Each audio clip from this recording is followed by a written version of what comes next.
So I've been making these videos and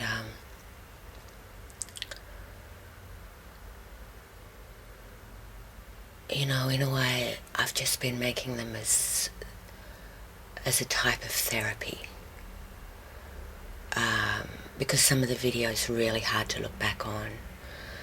It triggers me.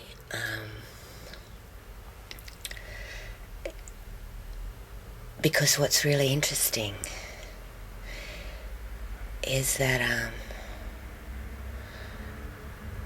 you know, when this gang stalking happens and this street theatre happens, you know, on one level you know you're being mocked. Like, you know, you do register it, but because, you know, whatever it is, that amnesic wall, that disassociation, that sort of sensation of not, you know, you're not really in your body. You're sort of, it's like you are possessed in a way. You leave your body with the shock, and then, you know, some other spirit takes over your body. It's like, it's a really weird sensation, but I think it's sort of born out of shame, you know, the shame of knowing that you're being mocked, or that everybody else is in on a joke and you don't get it and you are the joke, but you can't put two and two together, you know, like you can't. Well, I mean, when that street theatre wedding happened in Redfern, I just disassociated. I mean, I really remembered that just in the most sort of snapshot form.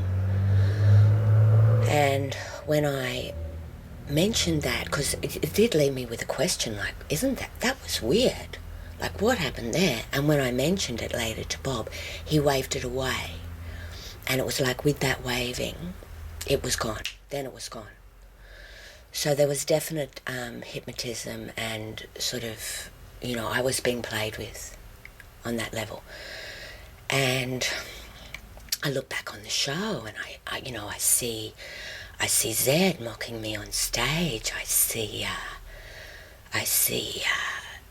you know, in the audience, the fat man and that other woman, you know, having a joke at my expense in the audience. And I see so many things when I look back on that video. I see Bob calling me suicidal, referring to me on stage as suicidal poet eternal. I never mentioned suicide. Suicidal poet eternal. So, you know, as far as I'm concerned, apart from, you know, the sport of it, the sport of playing with me in a public ritual, Bob was trying to either activate my suicide programming, or get me to check myself into an asylum. I mean, look, it's in the poetry, you know.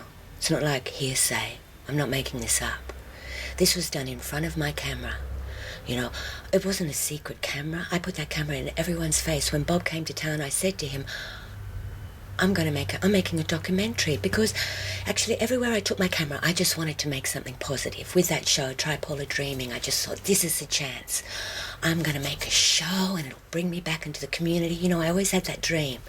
But, you know, they play with that dream because they know that you're part of this program and that whatever you do will be set up for sabotage. So they know you're delusional, that any hope that you think that you have of a happy ending is going to be sabotaged, you know, and they're all in on it. It's a program. It's a game. But at the end of it, it's a murder business. It's a murder business. Monarch programming is about eugenics. Because if you control the women, you know,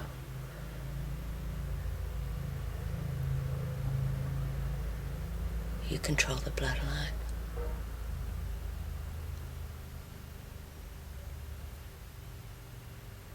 And when you think about that aspect of it, the eugenics, I think about my own family. It just, it breaks your heart.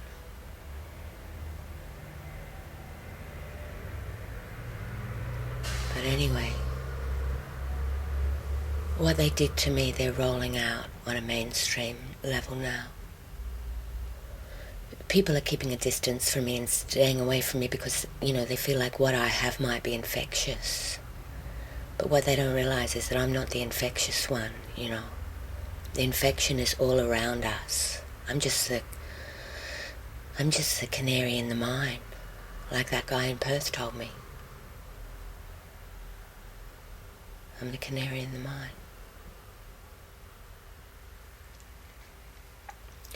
But, I didn't ask to be inducted into this program. I was inducted against my will and against my knowledge.